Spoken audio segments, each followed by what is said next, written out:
네, 강프로입니다. 자, 한미반도체 보겠습니다. 자, 한미반도체 오늘 보합권에서 등락을 보이고 있습니다. 전체적으로 반도체 종목군들의 움직임에 비하면 강한 움직임을 계속적으로 보여주고 있다고 보시면 됩니다. 자, 제가 왜 이렇게 말씀드리느냐. 올라가지도 않고 지금 고가에서 횡보 중에 있는데 왜 계속 강하다고 이야기를 드리냐면 지금 하이닉스를 제외하고서는요.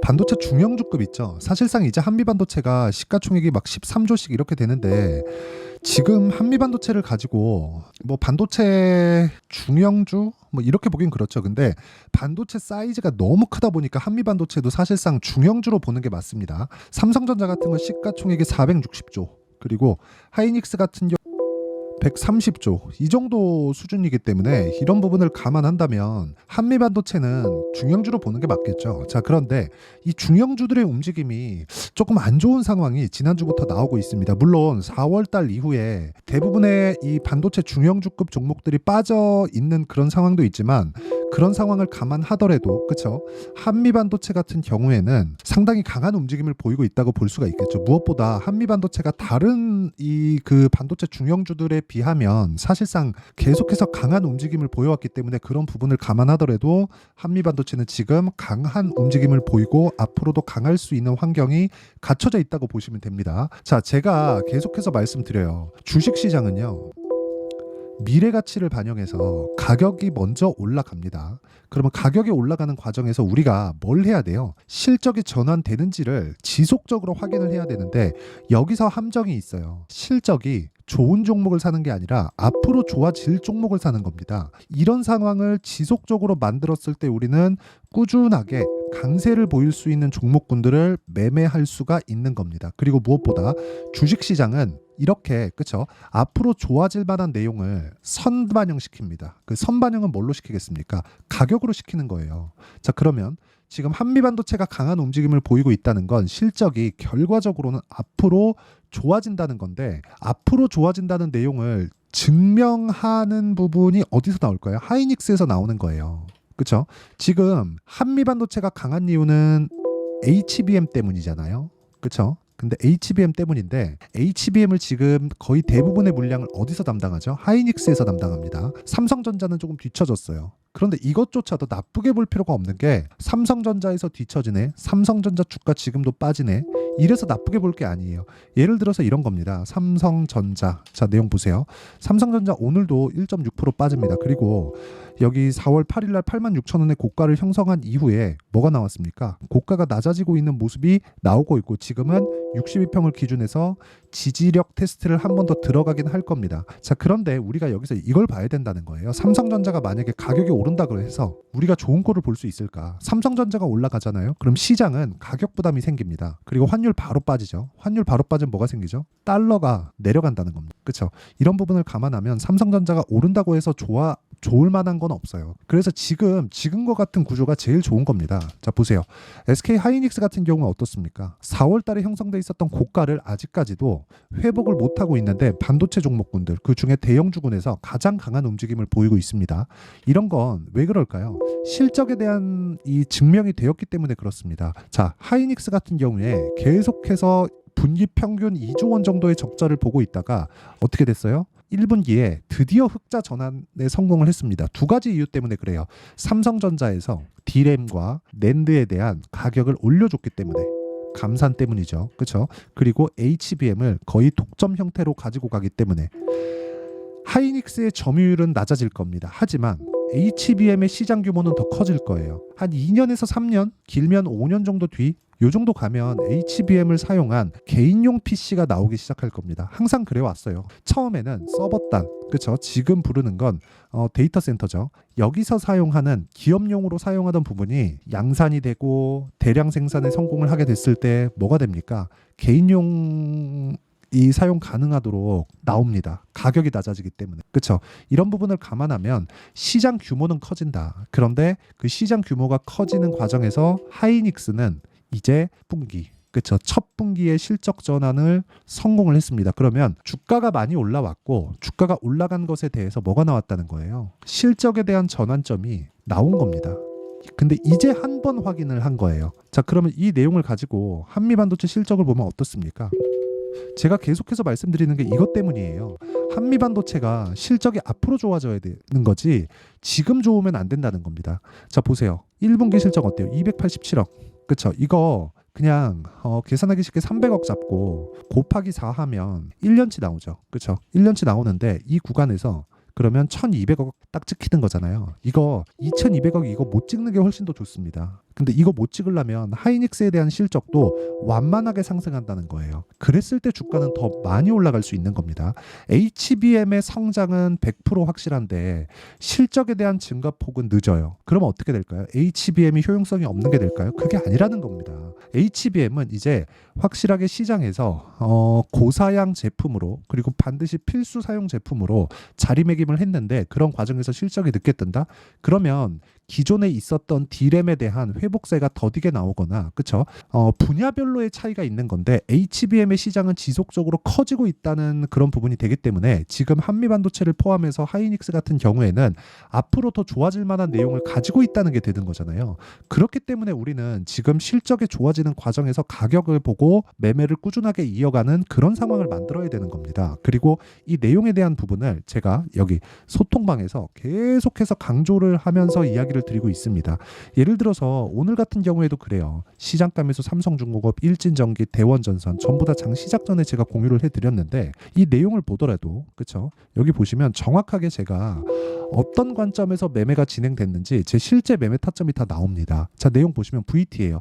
어떤 종목이에요? 신고가 종목이에요. 신고가 종목을 꾸준하게 매매를 했을 때 9% 정도의 수익 구간 그쵸? 계속해서 수익을 만들어내는 거예요. 그쵸? 2%, 5% 이런 식으로 4월달 그리고 쭉 와서 5월달에 한 번 더 이런 식의 상황을 만드는 게 가격이 먼저 반영했기 때문입니다. VT 오늘 실적 나와요. 오늘 떨어지네요. 그럼 실적에 대한 기대감이 없어지는 거일 수도 있습니다. 그렇죠? 그럼 그 이후에 우리가 보면 되는 거고 그런 부분을 제가 소통방에서 그렇죠? 신고가 종목들만 즉 강세 종목들만 추려서 모두 공유를 합니다. 자 밑에 있죠. 뭐 삼성중공업, 일진전기 전부 다 장 시작 전에 제가 공유를 한 건데 일진전기나 그런 종목들 보잖아요. 어떻습니까? 오늘 장중에 매도한 결과 그렇죠. 꾸준하게 수익을 만들어 간다. 올라가는 구간에서 꾸준하게 매매했을 때 이런 정도의 상황이 나온다는 거고요. 자, 대원전선. 그 밑에 대원전선 있는데 이것도 오늘 나간 종목이니까 대원전선까지만 보도록 하겠습니다. 자, 대원전선 한번 볼게요. 대원전선. 자, 대원전선도 보면 오늘 5% 상승하고 있고 장중에는 어떻습니까? 거의 20% 가까운 상승폭을 보였습니다. 오늘 종가에 매도하더라도 충분한 수익 구간에 있고요. 그 전에 그쵸? 5월 초에 24% 정도의 수익을 보고 나온 내용이 있죠. 이런 부분을 다 확인시켜 드리고 있고 이런 내용에 대한 부분을 제가 소통방에서 공유하고 있으니까 와서 어떻게 가격을 잡는지 배우시면 되고요. 한미반도체의 실시간 타점도 제가 함께 공유를 하도록 하겠습니다. 구독과 좋아요만 눌러주시면 제가 다들 무료 입장 시켜드리도록 할 테니까 상단에 있는 전화번호로 구독 또는 10억이라고 문자 보내주시면 제가 소통방 입장 링크를 순차적으로 공유를 해드리도록 하겠습니다. 자 그러면 어떤 종목군들을 제가 공략하는지 알겠죠? 그럼 이 내용을 가지고 우리가 여기 한미반도체를 보면 명확하게 제가 왜 공략을 해야 된다고 이야기를 드리는지 그리고 HBM 시장에서 전체적으로 제가 어떤 움직임을 보고 있는지 그 내용이 나올 텐데 자 내용 보시면 정확하게 가격이 먼저 올라가는 상황에서 제가 타점을 잡아야 된다고 이야기를 드리고 있고 아까 전에 제 실제 매매 내역을 보더라도 어떻습니까? 꾸준하게 내가 타점을 잡는 것, 그쵸? 강세 종목군에서 타점을 잡는 상황을 꾸준하게 만들어가고 있잖아요, 그쵸? 이 내용을 보면 우리가 명확하게 알 수 있는 부분이 있습니다. 자 보세요. 한미반도체 실적이 좋아지지도 않았는데 주가는 먼저 올라갔어요. 물론 좋아진 부분이 있죠. 그렇죠? 2200억에 대한 예상치 그리고 올해 4분기에는 180억 그 전에는 실적이 더 안 좋았었는데 회복세를 만들고 있다는 점 그리고 무엇보다 매출에 대한 성장폭도 500억에서 700억대까지 늘어나고 있다는 점 이런 부분이 더 좋아지고 있다는 것은 맞습니다. 그런데 이 내용을 가지고 우리가 봐야 되는 건 뭐예요? 실적보다 주가에 대한 상승폭이 훨씬 더 빠르게 진행됐다. 그러면 주가가 지금 비싸다는 거잖아요. 비싼 주식을 우리는 해야 된다는 거예요. 비싼 주식을 했을 때 아까 전에 제가 말씀드렸었던 이런 정도의 상황을 꾸준하게 만들 수 있다는 겁니다. 이게 반도체 종목군들로 오더라도 마찬가지예요. 자 보세요. 자람 테크놀로지 같은 경우에도 보세요. 그쵸? 신고가 구간에 매수를 했을 때 꾸준하게 내가 수익 볼 수 있는 상황을 만들어 가는 거고, 모든 시세를 다 먹을 수는 없지만 신고가 구간에서 공략했을 때 75% 정도의 수익을 만들어냅니다. 그리고 그 내용에 대한 부분을 제가 여기 소통방에서 다 무료로 공유하고 있으니까 구독과 좋아요 눌러주시고요. 상단에 있는 전화번호로 구독 또는 10억이라고 문자 보내주시면 제가 소통방 입장 링크를 순차적으로 공유를 해드리도록 하겠습니다. 자, 그리고 이렇게 타점을 잡는 원리가 있겠죠. 아까 전에 HBM이나 한미반도체나 이런 부분에 대해서 제가 다 이야기를 드렸는데, 이렇게 타점을 잡는 원리에 대한 내용은요, 여기 한미반도체의 가격과 단기 보유 전략. 자, 무엇보다 최근에 반도체 종목군의 변동폭이 원체 크기 때문에 한미반도체의 실시간 타점을 제가 문자로 공유를 해드리도록 할 테니까 상단에 있는 전화번호로 한미라고 문자 보내주시는 분들에 한해서만 제가 한미반도체의 실시간 타점 그리고 가격과 단기 보유 전략을 함께 공유를 해드리도록 하겠습니다. 자, 내용 정리하면 그렇습니다. 주식시장은 미래 가치를 반영한다. 그리고 가격이 먼저 뜨기 때문에 실적이 좋아지는 과정에서 주가는 피크를 찍게 되어 있습니다. 그 피크를 찍는 과정에서 우리가 정확하게 고점을 잡아낼 수는 없지만 꾸준하게 올라가는 상황에서 추가적인 상승세가 나온다는 점을 감안한다면 우리가 봐야 되는 내용은 딱 한 가지밖에 없습니다. 미래 가치를 반영하는 주식시장의 특성상 실적이 좋아지기 전에 가격대를 유지하는 종목군들, 그리고 대형주의 움직임을 파악했을 때 꾸준하게 수익을 낼 수 있는 상황을 만들 수 있고, 한미반도체는 시세가 아직 꺾이지 않았다. 이 내용을 이해했을 때 어느 정도까지 수익을 낼 수 있고 어떤 성과가 나오고 어떻게 분류를 해야 되는지 그 내용에 대한 부분을 제가 다 이해를 시켜드리도록 할 테니까 영상 끝까지 시청하시고요. 모든 분들이 성공 투자하셨으면 참 좋겠습니다. 자, 24년도가 돼도 여전히 시장은 녹록지 못합니다. 이런 상황이 벌어지는 건 어쩔 수 없습니다. 이런 상황에서도 수익이 나는 종목들의 구조는 변하지 않습니다. 즉, 대시세 종목에 대한 구조는 변하지 않는다는 거고, 실제 제가 소통방에서 지속적으로 이야기를 드리고 있는 내용도 대시세 종목이나 시장 주도주를 공략하는 건 철저하게 가격 분석을 하라고 이야기를 드리고, 가격 분석 이후에는 이슈에 대한 파악, 그리고 이슈를 파악하고 나서는 다시 내가 얼마에 매수할지 그 타점에 대한 부분을 지속적으로 언급을 하고 있습니다. 자, 근데 생각해 보세요. 시장이 굉장히 어려웠습니다. 어려운 상황에서의 어떤 종목들이 강했냐 보면 반도체와 그리고 바이오입니다. 자, 실제 여기 보면요. HLB에 제가 실제 매매한 내용을 띄워놓고 보여드리고 있는데, 1월 22일부터 매매를 시작해서 4일 동안 31%의 수익 마감이 됐고요. 그리고 여전히 신고가 종목입니다. 자, 그리고 그 다음 어보브 반도체, 이름을 보시다시피 반도체 종목이죠. 그리고 AI 반도체는 지속적으로 강세를 보이고 있습니다. 이 종목도 신고가를 먼저 달성한 이후에 제가 21%의 단기간에 21%의 큰 수익을 내고 마감이 됐습니다. 다시 재공략을 준비하고 있고, 이런 부분은 소통방에서 다 공유를 해드립니다. 자, 그리고 코세스. 자, 코세스 같은 종목도 당연히 그쵸, 신고가 종목이고요. 그리고 반도체 종목입니다. 이 종목도 영업일 기준에서 이틀 동안 대략 한 15%의 수익 마감이 됐습니다.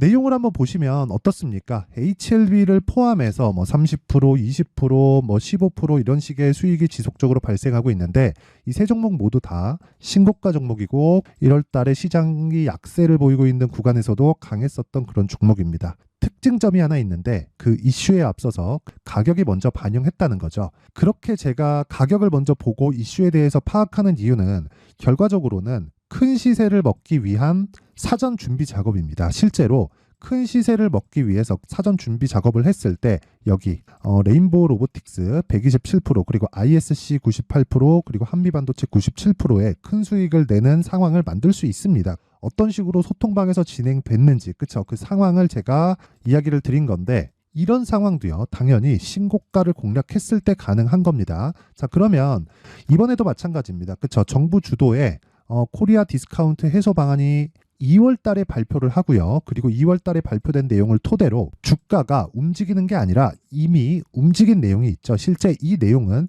크게 중요한 게 아니라는 겁니다. 실제 움직인 내용을 보면, 자, 기아차입니다. 실제로 12월 달에 신고가를 만들어 놓고 정부에서 입김을 불어 넣으니까 순식간에 기아차를 포함해서 현대차 같은 거대 기업들의 주가가 2주도 채 되지 않아서 40% 정도의 큰 시세를 냅니다. 자, 그러면 우리는 어떤 종목을 봐야 될까요? 이슈를 파악해야 되는 것도 맞지만 철저하게 가격에 맞춰서 매매를 해야 되는 게 당연히 중요합니다. 정부가 주도하는 정책 방향이 있겠죠. 그 방향에 맞춰서 우리가 종목을 찾을 필요가 있다. 자, 그러면 답이 나왔습니다. 정부가 주도하는 방향에 맞춰서 제2의 기아차를 찾는 게 지금은 중요하다. 근데 정부 정책의 방향에 맞게 가자.